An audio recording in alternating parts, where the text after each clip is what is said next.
The Zambian capital, Lusaka, recently hosted a summit on women's empowerment.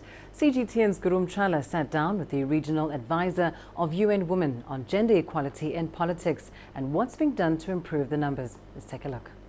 What is UN Women doing to provide support for young women in Africa to get equal participation in political processes? We support, for instance, the process of formulating constitutions, because we know that through national constitutions, it becomes very easy when gender is taken into consideration to be implemented and to be developed in national other laws. How successful have you been so far in implementing those initiatives that you've been talking about?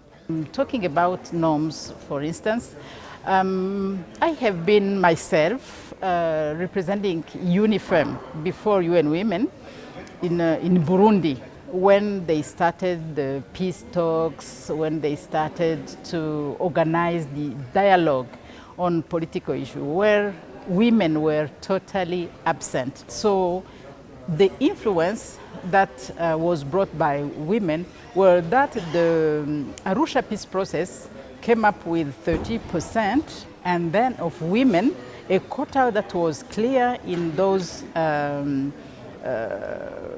conclusions, and it happened women to really take part to different institutions coming from these accords. I know the African Union and the United Nations are working to form a network of African women in leadership.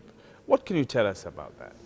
You can imagine and think if in 10 years, in 20 years, we will still have women who are fighting for rights of African women in political participation.